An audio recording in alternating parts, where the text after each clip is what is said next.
আমরা তো বলি নাই যে বিএনপিকে ক্ষমতায় দিয়ে দেন। আমরা একটা সুষ্ঠু নিরপেক্ষ নির্বাচন চাই, জনগণ যাকে খুশি বেছে নেই। এখানেও তাদের আপত্তি, জানেন জনগণ তাদেরকে ভোট দিবে না, জনগণের সমর্থন পাবে না।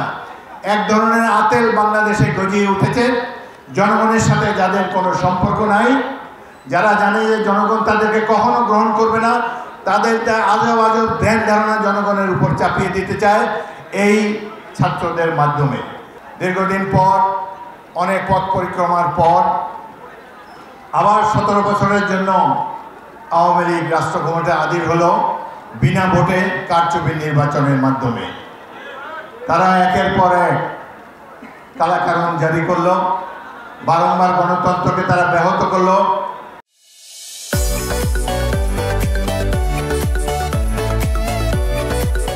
এবং প্রধান দল যারা রাজপথে এই হায়নাদের মোকাবেলা করেছে, যার নাম বাংলাদেশ জাতীয়তাবাদী দল, তারা বহু মানুষ, বহু কর্মী জীবনের বিনিময়ে গণতন্ত্র উদ্ধারের জন্য রাজপথে নেমেছিল।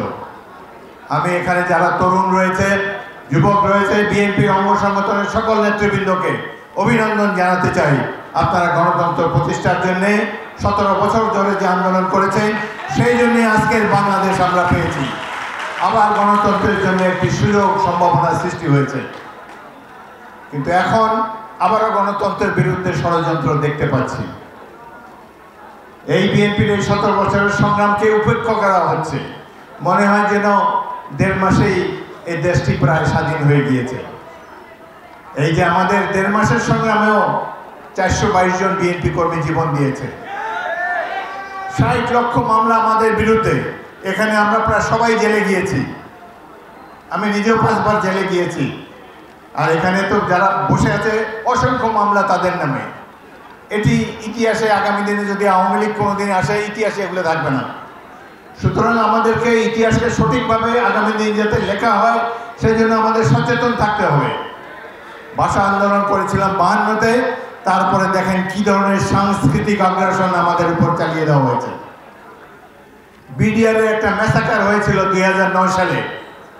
প্রতিবেশী রাষ্ট্রের ইঙ্গিতে 57 জন সেনা কর্মকর্তাকে হত্যা করেছে, আরও প্রায় 20 জন বেসামরিক নাগরিককে হত্যা করা হয়েছে। আমাকে এই হত্যাকাণ্ড থেকে বেঁচে আসা 2-1 সামরিক অফিসার বলেছে, তারা বন্দী অবস্থায় শুনেছেন এখানে কিছু কিছু সৈনিক বিডিআরের পোশাক পরা, তারা হিন্দি ভাষায় কথা বলেছে। আমাদের বাংলা ভাষার জন্য জীবন দিয়েছি, এখন হিন্দি ভাষা উচ্চারণ করে আমাদের সৈনিকদেরকে হত্যা করা হয়। এই হলো বাংলাদেশের প্রতিকৃতি। রাজনীতিবিদরা এইভাবে দেশকে ধ্বংস করেছে আওয়ামী লীগ। সুতরাং আজকের এই দিনে আমাদের সচেতন হতে হবে। গণতন্ত্রের বিরুদ্ধেই সবাই আগ্রহ। বর্তমানে যে ক্ষমতাসীন দল হয়েছে, যারা একটি নিরপেক্ষ তত্ত্বাবধায়ক সরকার, তাদের মধ্যে অনেকে বলে যে আগে সংস্কার পরে নির্বাচন।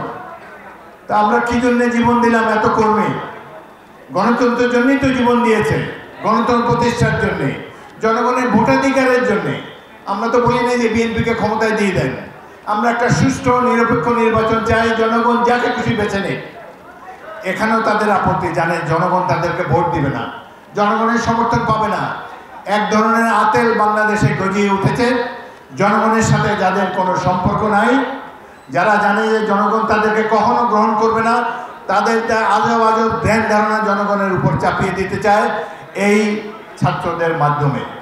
ছাত্ররা বয়সে তরুণ, সারা পৃথিবী তো দেখেই নাই তাদের, এখনও বাবার হোটেলে খায়, এখনও তাদের সেই ধরনের ম্যাচুরিটি আসে নাই।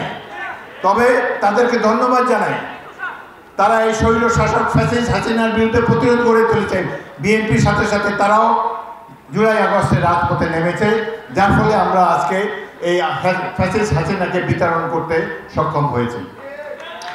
আজকে আমরা চাই, এখন যে সমস্যা, বর্তমান সরকারটি অত্যন্ত দুর্বল একটি সরকার।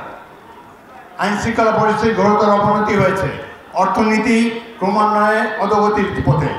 এই সময় এই অবস্থা থেকে দেশকে সমৃদ্ধির পথে নিয়ে যেতে পারে কেবলমাত্র সঠিক এবং দ্রুত একটি নির্বাচন। আমরা জনগণের শাসন চাই, জনগণের নির্বাচিত সরকার চাই। সংস্কার যদি করতে হয়, নির্বাচিত পার্লামেন্ট এই সংস্কার করবে, বাংলাদেশের জনগণ এই সংস্কার করবে। বাংলাদেশের জনগণকে কোনো ধরনের গিনিপিগে পরিণত করার চেষ্টা করবেন না। আপনারা যারা আতেল আছেন, বুদ্ধিজীবী আছেন, থাকেন, আমরা সম্মান করি, শ্রদ্ধা করি, কিন্তু জনগণের অধিকার কেড়ে নেবেন না। জনগণ এই দেশের মালিক, তারা স্থির করবে এই দেশে কি ধরনের সংস্কার আগামী দিনে হবে। বাংলাদেশের জাতীয় নির্বাচিত পার্লামেন্টে সিদ্ধান্ত নেবে। সুতরাং অতি দ্রুত একটি নির্বাচনের ব্যবস্থা গ্রহণ করুন।